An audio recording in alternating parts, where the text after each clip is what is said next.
I'm Hector Medina. I'm going to be talking about the project, the multiplayer final um, project. So here is the lobby. I have backspace, shows the controls, and then gets rid of them. So I'm going to be talking about lobby first, and then while I'm in the game, data-driven, and completing the lobby cycle, and then also just the moving ships with all the missiles and stuff. So this lobby is pretty much just a series of game states, and I have a state machine called the Game State Manager. It pretty much has a current state, and it calls update and draw on them.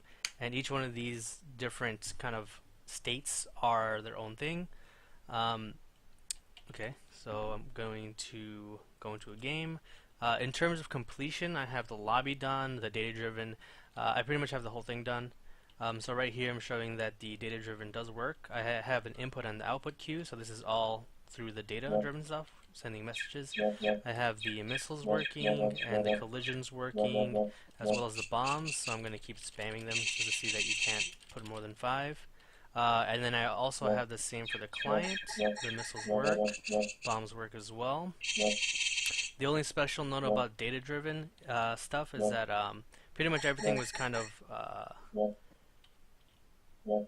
the same in terms of how I went about doing it, like creating, not creating, but the collisions and all the updating is pretty straightforward. The only thing that was the trouble was having the creation of missiles, but I fixed that by, the whole thing we wanted was to create a missile, have it updated, and then show on the remote computer with all the updates. So what I did was I have two messages. I have one that's called, well, I have three. Request, create, and remote create. So the host, whenever they actually want to create a missile, they'll send the create missile. When a client wants to create a missile, they're going to send a request to the host.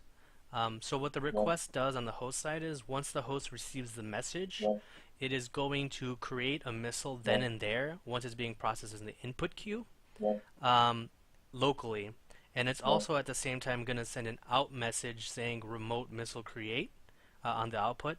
And that is a special message only for the remote. And the reason why I did this is because when I have the request and then I create the missile locally on the host immediately, that allows the physics to happen. And because I sent that output, the remote missile create on the output before doing the physics updates, and I created the local missile and the remote missile with the same ID, it's going to create the missile first and then push the physics for that missile. So there is no delay or physics movement loss. It's just to show that I can kill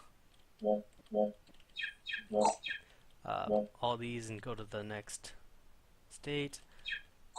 So once I've killed the enemy 4 times, I will go back to the lobby. So that's the first cycle for the actual lobby. So I'm going to create another instance. I'm also the host again.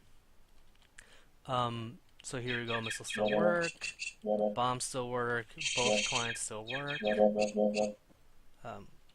So now I'm going to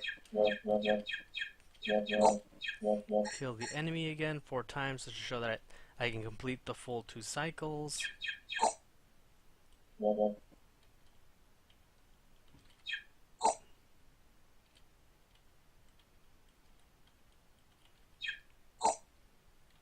And that's pretty much it. And just to show that it does work more than twice, just gonna shoot something. So that's pretty much it. In terms of completion, everything's done. So the PA5, the game data-driven, that's all completely done, or this wouldn't have worked because I was moving everything on the remote and the host separately. So that just shows that it is working.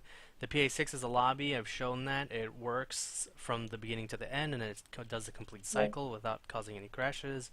And then PA7, which was the moving ships and making sure the missiles were moving and the bombs working, I just showed that. So that's pretty much it.